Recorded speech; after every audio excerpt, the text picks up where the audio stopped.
Corey LeBounty, WNSP 105.5 in Mobile, Alabama. A year ago, I asked you about Shemar James and his leadership ability and his capabilities, and here it is 1 year later. He is a representative for and an ambassador for the Florida Gators. Talk about his progression health-wise, and again, why you chose him and what he means to the Florida football program.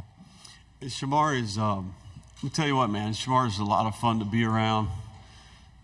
One of the best linebackers in the country. You know, we were very fortunate to recruit him to be a part of our first class, and he played as a rookie. You know, he was a freshman all-SEC player. Shamar's got some, you know, he's a little wise for his age, I would say. You know, he's got good maturity. He can see the big picture. Picked it up quickly. Didn't even report early. He came in the summer. So all SEC. Then he started the first 8 games. You know, my nickname for Shamar is the eraser, right? Because he can make you right on defense, right? So him getting hurt was a big deal to our team. You know, I think getting him back, not only his production but his leadership, his example, big deal to get him back. Personal goals for this season, things you've really focused on this offseason? Yes, sir. Just getting stronger, becoming a better leader, better communicator on the field, and just becoming a better overall linebacker. We'll go in the front row here.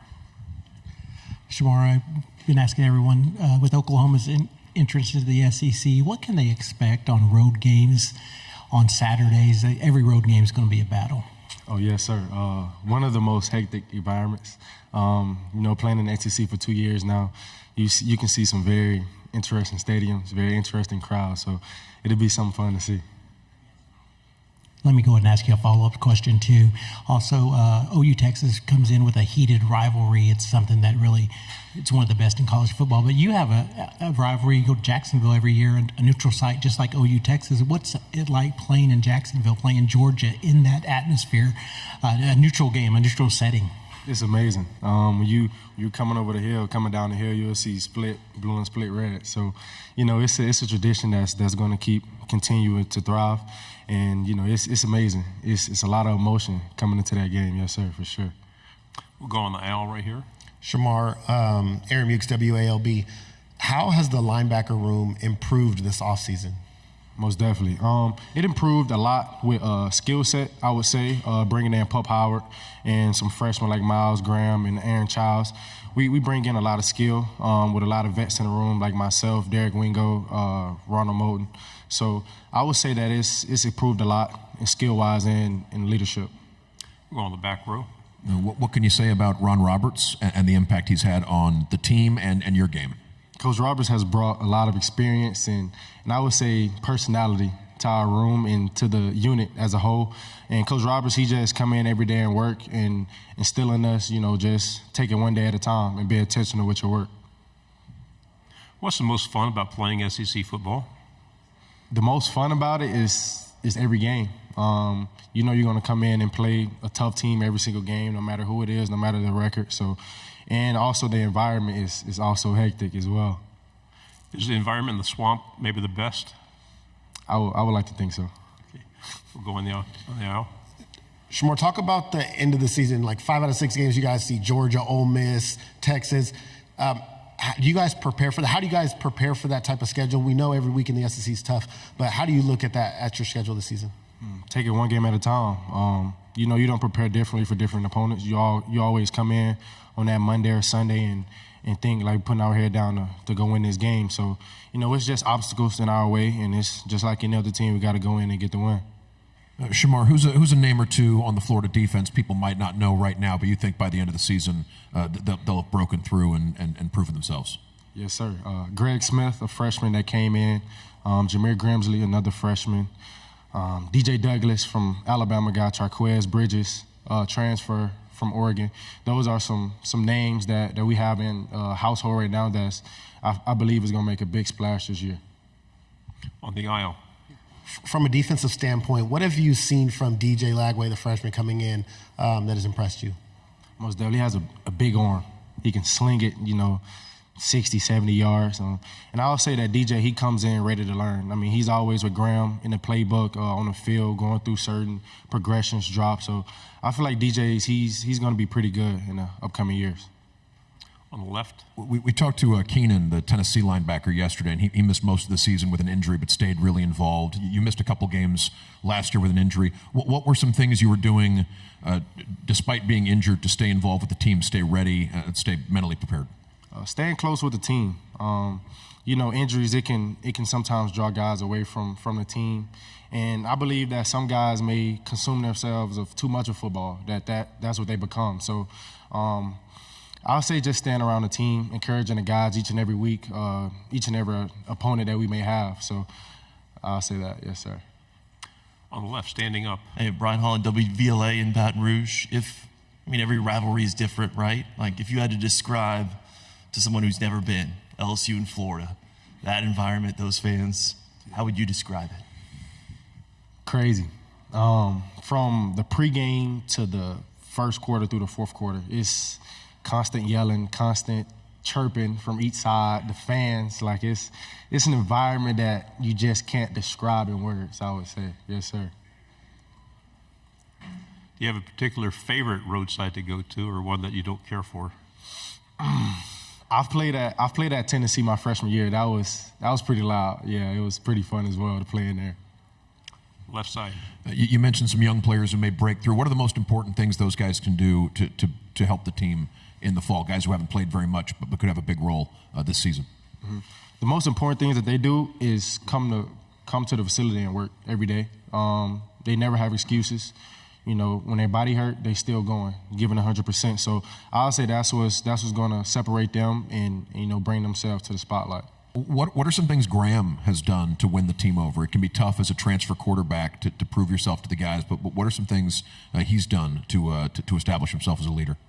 Yes, sir. Graham has connected with a lot of guys, and I'll say that's one of the biggest things you need to do when you're, in a foreign environment. Connect with guys, get to know them a little bit more, so when times get tough, you can challenge those guys. So I feel like Graham made a great impression on me and the rest of the players. So I feel like that's why Graham is, one of the leaders that you guys see now. Final question for Mobile again.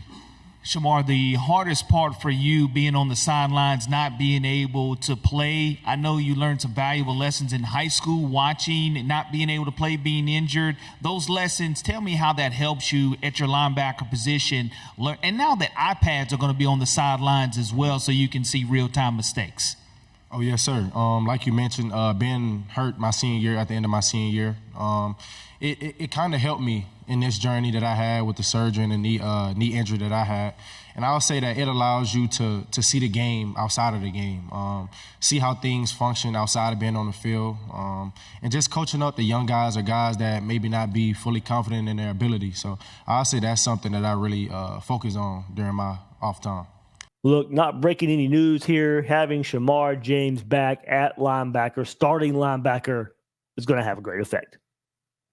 Now, I do think linebacker was okay with him starting, but just went too awful without him, without his leadership, without his experience. But now you bring that back. You bring the leadership back, the experience, and the ability. I think it puts the baseline for the group in a good spot. But like you heard him say, Pup is there now. You got two high-profile freshmen. And the question will be, how fast can Miles Graham and Aaron Childs get up to speed? Pup had a great spring and a great spring game, handled the responsibility of being the guy with Shamar out, Derek Wingo very limited, all spring long. Now, Pup was the guy at linebacker, making the most of his first spring at Florida. And then you have Graham, who missed spring with a back injury. And then Aaron Childs is a late enrollee. So your true freshman, basically, because of Graham, no snaps as they enter fall camp. So both freshmen have to get up to speed fast this fall camp. But until they do, Derek Wingo, R.J. Moten, let's not forget Moten, moved to the linebacker spot, gives them another body there. Jaden Robinson as well. In his second season, Deuce Spurlock. So you got some numbers there. How does it all shake out? How long, if Wingo and Moten have to contribute, have to play early, how long do they hang on to the spots? I think the top end is better with the freshman and Howard, but how fast can they get on the field? Certainly, Howard, no surprise if he's starting game one. What does that do for, is it the Derek Wingo, Pup Howard battle for that spot besides Shemar James? I think we know in the end, top end is going to be better with Howard. Or at least him on the field a lot. So add in Ron Roberts coming in from Auburn, helping more with this group. And you can see why this group could be better with just his experience and just more pure linebackers in the group. Now, Moten making the change, Derek Wingo moved to linebacker in his career at Florida, but still many more linebackers, high-level high school linebackers, all the instincts it takes to play that position, you now have that in that room. And pair that with Ron Roberts, you should certainly see a jump in production there. How fast is that? Overall, I think they're going to be better than they were. I don't think that's really going too far on a limb, but how fast does it happen? So if you're counting on a Pup Howard who had very little playing time at South Carolina last year and went through a spring, what does that mean? Does he hit the ground running game one? Graham and Childs, are those guys ready game one? As I said, I think the ceiling is higher with that guys, but when do you hit that ceiling this season? That's the biggest question for that linebacker group to me. I think you love what you have there. How fast can they be their best?